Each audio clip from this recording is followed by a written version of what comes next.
നമസ്കാരം. Seattle free തിങ്കേഴ്സിന്റെ season 1 ഏവർക്കും സ്വാഗതം. ഇന്ന് നമ്മുടെ കൂടെ അതിഥിയായിട്ട് വന്നിരിക്കുന്നത് മൈത്രേയൻ സാറാണ്. കേരളത്തിലെയും ലോകമെമ്പാടുമുള്ള മലയാളികൾക്ക് വളരെ സുപരിചിതനായ ഒരു സോഷ്യൽ ഇന്റലക്റ്റ് ആണ് നമ്മുടെ Maitreyan sir. Thank you. Thank you. നമ്മൾ ഇത്തവണ ഒരു 6ഓളം ഇവിടുത്തെ മലയാളികളുടെ ചോദ്യങ്ങളാണ് നമ്മുടെ ഈ എപ്പിസോഡിൽ ഉൾപ്പെടുത്തിയിരിക്കുന്നത്. അതിലെ ഒന്നാമത്തെ ചോദ്യം ചോദിച്ചിരിക്കുന്നത് റെഡ്മണ്ടിൽ നിന്നും ഗിരീഷ് ആണ്. ഗിരീഷിന്റെ ചോദ്യം ഇതാണ്: ജീവിതത്തിൽ വാട്ട് ഈസ് ഇനഫ്? അതായത് ഒരുപാട് നേട്ടങ്ങളും എല്ലാം നേടിക്കഴിഞ്ഞ് നമ്മൾ ജീവിതത്തിൽ വിജയം നേടി എന്നുള്ളൊരു സ്റ്റേജിൽ വന്നിട്ടും ഇത് പോരാ എന്നുള്ളൊരു തോന്നൽ ഒരുപാട് വ്യക്തികൾക്ക് ഉണ്ട്. നമുക്കൊരു എക്സാമ്പിൾ ആയിട്ട് പറയുകയാണെങ്കിൽ എലോൺ മസ്ക്. ജീവിതത്തിൽ അദ്ദേഹത്തിന് ലോകത്തിലുള്ള എന്തും സാധ്യമാക്കാനുള്ള ശേഷിയുണ്ട്. പക്ഷെ എന്നാൽ അവിടെ നിന്നും വീണ്ടും ശ്രമിക്കുകയും ഇത് പോരാ, ഇനിയും മുന്നോട്ട് വേണം എന്നുള്ളൊരു ചിന്തയും ഉണ്ടാകുന്നുണ്ട്. അപ്പോൾ വാട്ട് ഈസ് ഇനഫ് എന്നുള്ളതാണ് നമ്മുടെ ഒന്നാമത്തെ ചോദ്യം. അതിന് താങ്കളുടെ അഭിപ്രായം എന്താണ്? ഒരു കാലഘട്ടത്തിനകത്ത്, ഒരു സന്ദർഭത്തിനകത്ത്, ഒരാളുടെ ജീവിതത്തിനകത്ത് ഒക്കെ ആയിട്ടാണ് ഈ ചോദ്യം നിൽക്കുന്നത്. അല്ലാതെ എല്ലാവരുടെയും ജീവിതത്തിന് വേണ്ടിയുള്ള ഒരു ചോദ്യമല്ല. അപ്പൊ അത് നമ്മൾ ആദ്യം മനസ്സിലാക്കേണ്ടതാണ്. നമ്മളൊരു ജീവി എന്നുള്ള നിലവാരത്തില് ജീവിച്ചിരിക്കുന്നത് മാത്രമാണ് എന്ന് കാണാവുന്ന ഒരു സ്ഥലമാണ്. അപ്പോൾ ജീവിച്ചിരിക്കാൻ ആവശ്യമായ, അതിനെയാണ് നമ്മൾ പ്രാഥമികം എന്ന് നമ്മൾ പറയുന്നത്. പ്രാഥമികമായ ആവശ്യങ്ങൾ നിർവഹിക്കാനായിട്ടുള്ള റിസോഴ്സസ്, വിഭവങ്ങളുണ്ടോ എന്നുള്ള ചോദ്യമാണ് ഇനഫ് എന്ന് പറയുന്നത്. പക്ഷെ ജീവിതത്തിന്റെ ഗുണനിലവാരം എന്ന് പറഞ്ഞാൽ ക്വാളിറ്റി ഓഫ് ലൈഫ് എന്ന് നമ്മൾ പറയുന്ന മേഖലയിലേക്ക് വരുമ്പോൾ അതാണ് മനുഷ്യരും മറ്റ് ജീവികളും തമ്മിൽ വ്യത്യസ്തമായി നമ്മൾ പ്രകടമായി കാണുന്ന ഒന്നാണ്. എല്ലാ ജീവികളും ഗുണനിലവാരങ്ങൾ നോക്കുന്നുണ്ടാകും. പക്ഷെ അതിനകത്ത് റിസർച്ച് ചെയ്ത് വലിയ വർഷങ്ങൾ വളരെ നാളത്തെ ശ്രമഫലമായി അറിവ് സംഭരിച്ച് അടുക്കി ഇങ്ങനെ ട്രഡീഷണൽ കൊണ്ടുവന്നിട്ടുള്ള ധാരാളം അറിവുകളുണ്ട് എങ്ങനെയാണ് ജീവിത നിലവാരം ഉയർത്തുന്നത്. അപ്പൊ അതൊരു പ്രോസസ്സാണ്, അതൊരു ഓൺഗോയിങ് പ്രോസസ്സാണ്.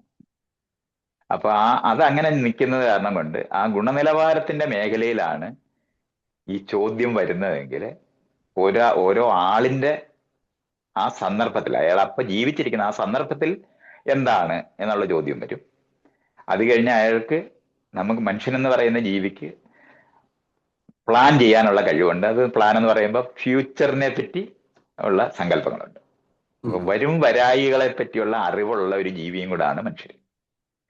അപ്പൊ കരുതലോടെ ചെയ്യുക എന്ന് പറയുന്നത് എല്ലാ കൊച്ചു ജീവികളും, ഒരു മാമലിന്റെ ലെവലിലുള്ള എല്ലാ ജീവികളിലും നമുക്ക് ഈ കരുതലുകൾ കാണാൻ പറ്റും. ഇപ്പൊ ഒരു സ്ക്വിറല് പോയി അതിന്റെ ഇത് എടുത്ത് കുഴിച്ചിടുന്നതും സൂക്ഷിച്ചു വെക്കുന്നതും, ഭക്ഷണം തന്നെ സൂക്ഷിച്ചു വെക്കുന്ന കാക്കകളും ഒക്കെ നമുക്ക് കാണാൻ പറ്റും.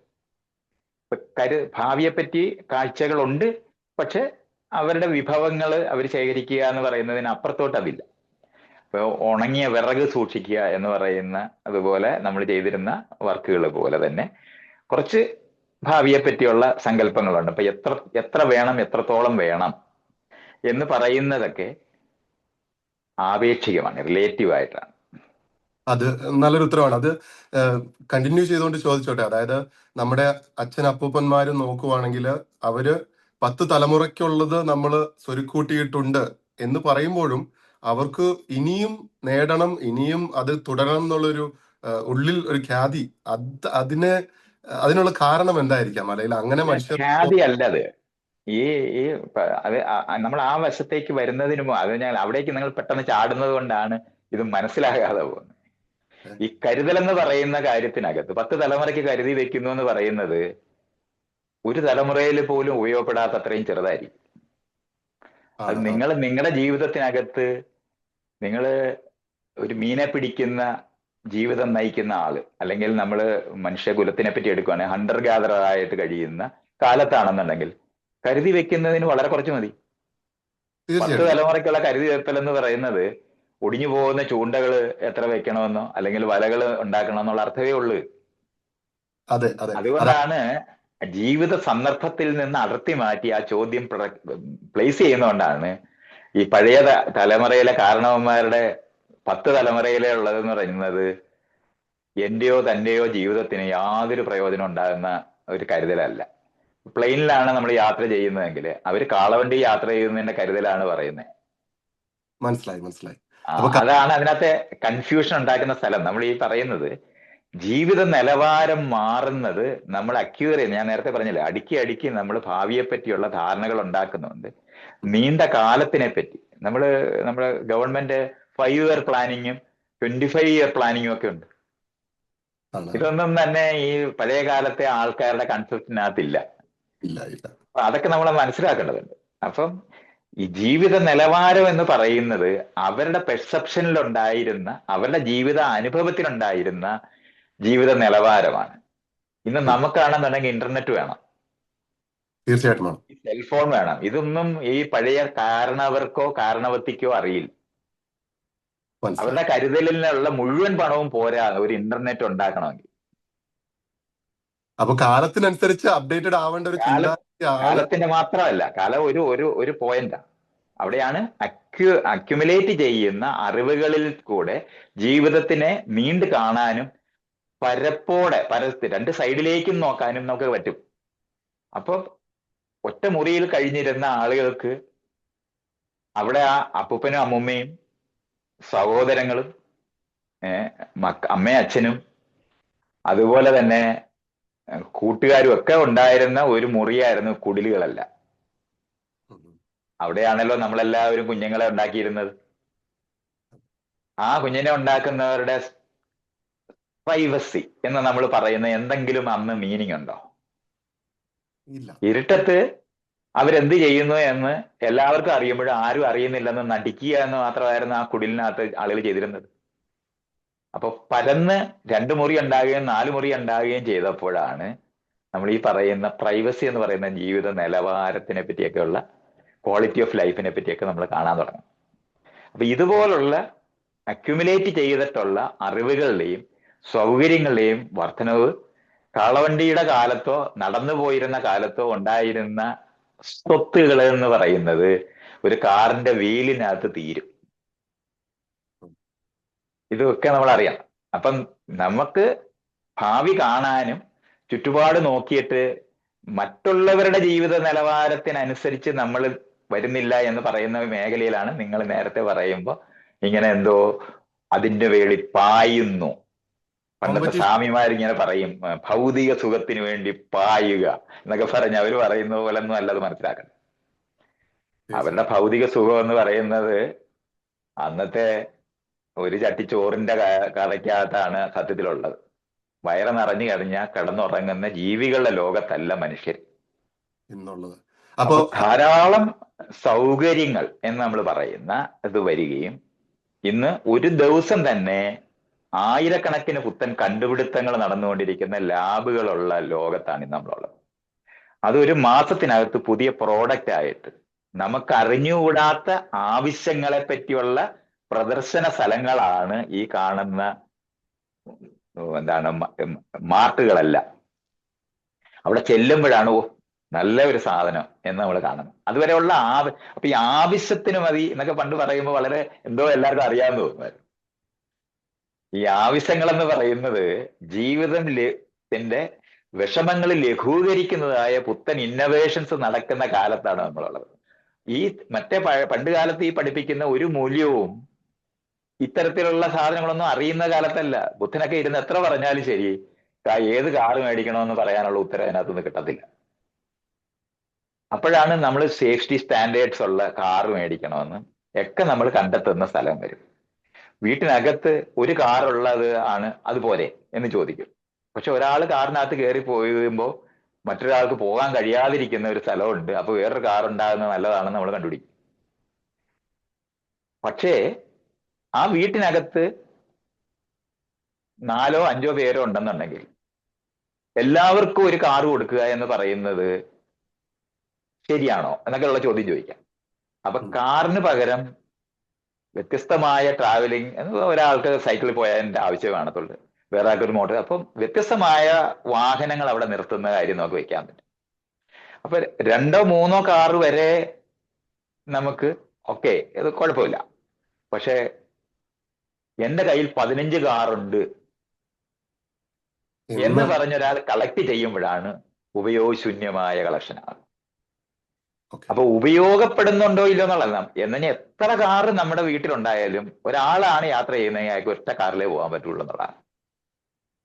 മനസ്സിലായി. അപ്പോഴാണ് പൊസഷനിനകത്ത് ആഹ്ലാദിക്കുന്നിടത്ത് എത്തുന്നതിനെ പറ്റിയാണ് ഈ ആളുകൾ ഇനഫ് ആണോ എന്ന് ചോദിക്കുന്ന ചോദ്യത്തിന് മീനിങ് ഉണ്ടാകുന്നത്. പൊസഷൻ കൊണ്ട് അപ്പുറത്തിരിക്കുന്ന ആളിനേക്കാളും എനിക്ക് കൂടുതൽ പൊസഷൻ ഉണ്ട്, അത് പ്രയോജനപ്രദമാകുന്നോ ഇല്ലയോ എന്നുള്ള ചോദ്യമില്ല. പക്ഷെ പ്രയോജനപ്രദമാകുന്നുണ്ടെന്നുണ്ടെങ്കിൽ നമ്മൾ ഈ പറയുന്ന പണ്ട് കാലത്തെ വിഭവങ്ങള് പോരാ.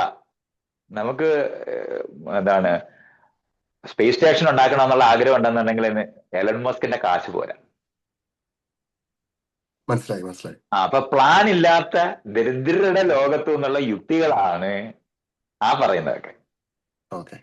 ഈ ഭൂമിയിലുള്ള മുഴുവൻ ധനം ഉണ്ടായാലും എനിക്ക് പോരാത്ത ഒരാളാ. ആ ധനം പോരാ ലോകത്ത്. അതിനുവേണ്ടി ആളുകളുടെ ജീവിതത്തിന്റെ ഇപ്പൊ ഞാൻ ജീവിതത്തിൽ മനുഷ്യരുടെ ജീവിതം എന്ന് പറയുന്നത് സാധാരണഗതിയിൽ ഒരു നല്ല വീടിനകത്ത് ജീവിക്കുന്നതും ഒരു കാർ ഉണ്ടാകുന്നതും ഈ ഇപ്പോ ഉള്ള 850 കോടി ജനത്തിന് കൊടുക്കണം എന്ന് തീരുമാനിച്ചാൽ തന്നെ നമ്മൾ ഈ പറയുന്ന കാശൊക്കെ പോരാ. ശരിയാണ്. അപ്പൊ അത് പെട്ടെന്നാണ് നമ്മുടെ പ്ലാന് തീരെ ഇല്ലാത്ത ദരിദ്രരായ ആൾക്കാരുടെ യുക്തിക്കകത്താണ് ആ പറയുന്ന മുഴുവൻ നിൽക്കുന്നത്. അതൊന്നുമല്ല നമ്മുടെ സംസാരം.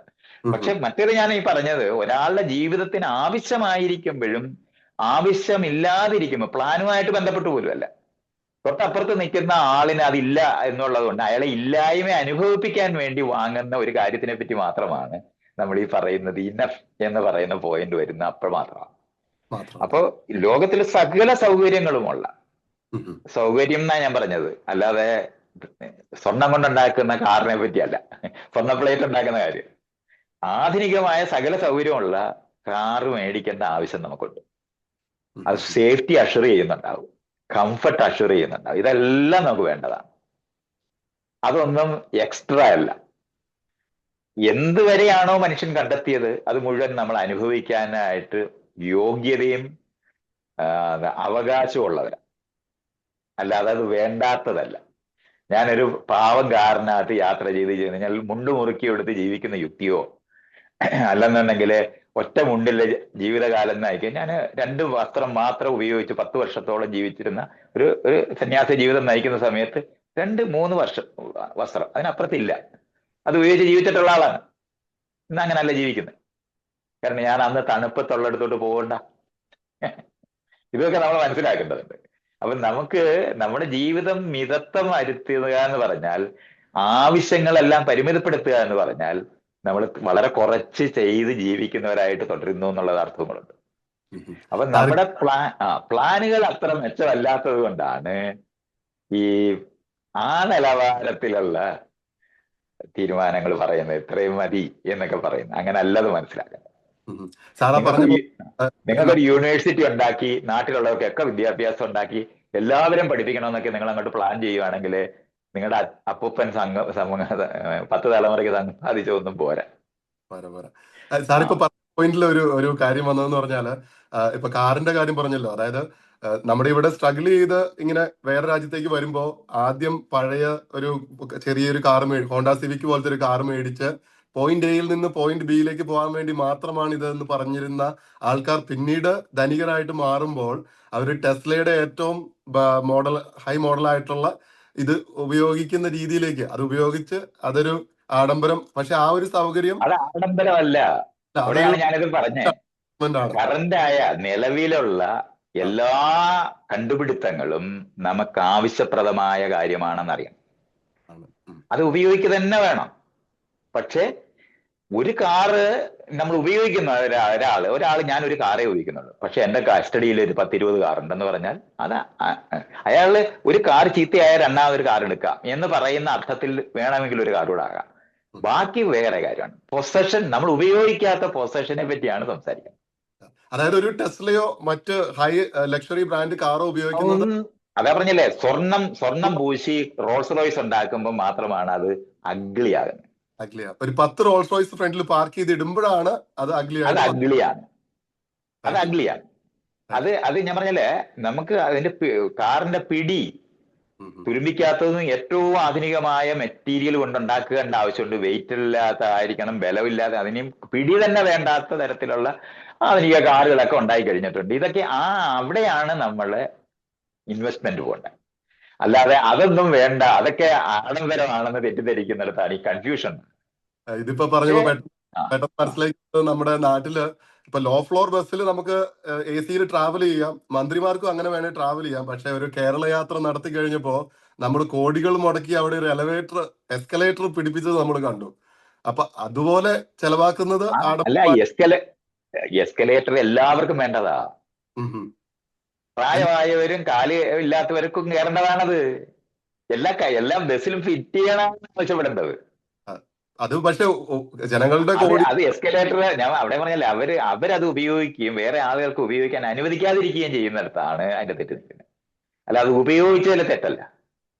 ശരിയാണ് ശരിയാണ്. കാരണം അത്രയും കയറാൻ, കാരണം ഏതാണ്ട് 65 വയസ്സിന് മേപ്പോട്ട് പ്രായമുള്ളവരാണ് 80% മന്ത്രിമാരെന്നുള്ളത് കൊണ്ടാണ് ആ എസ്കലേറ്റർ വേണ്ടി വരുന്നത്. തീർച്ചയായിട്ടും അവിടെ ഒരു ഈ ആവശ്യം ആളുകളെ പറ്റിയുള്ള കൺസേൺ മറ്റു മനുഷ്യരിൽ കൺസേൺ കാണുന്നില്ല എന്നുള്ളതാണ് നമ്മൾ പറയുന്നത്. കറക്റ്റ് ആണ്. അത് പറഞ്ഞൊരു എല്ലാ രണ്ട് നിലയുള്ള വീട്ടിലും എലിവേറ്റർ വയ്ക്കേണ്ടതാണ്. ആണാണ് തീർച്ചയായിട്ടും. അത് നമ്മളെ പോലെ നമുക്ക് പ്രായമാകുമെന്ന് വിവരമില്ലാതിരുന്ന ആളുകളുടെ ലോകത്താണ് നമ്മൾ അത് ചെയ്തുകൊണ്ടിരിക്കുന്നത്. പടി വെച്ചോണ്ടിരിക്കും. അപ്പൊ പടി വേണം, പക്ഷെ പടി വെക്കുന്ന സമയത്ത് ഒരു ചെറിയ എലിവേറ്റർ വെക്കുക എന്ന് പറയുന്നത് വളരെ ആവശ്യമല്ലേ. ആണാണ്. അത് ഡെവലപ്ഡ് ആയിട്ടുള്ള രാജ്യങ്ങളിലെ എല്ലാം ബസ്സുകൾ ശ്രദ്ധിച്ചു കഴിഞ്ഞാൽ പേര് മനസ്സിലായാൽ മതി. അങ്ങനെയാണ് അത് മനസ്സിലാക്കേണ്ടത്. അല്ലാതെ അത് അവിടെ മന്ത്രിമാര് നടന്നപ്പം മര്യാദകളായിട്ട് ചെയ്തു എന്നുള്ളതല്ല. ആ മന്ത്രിമാര് ചെയ്ത കാര്യം എല്ലാവർക്കും അവൈലബിൾ ആക്കുക എന്നുള്ള പറയുന്നതിന്റെ ശരിയാണ് പറയുന്നത്. Very good point. Thank you sir, thank you.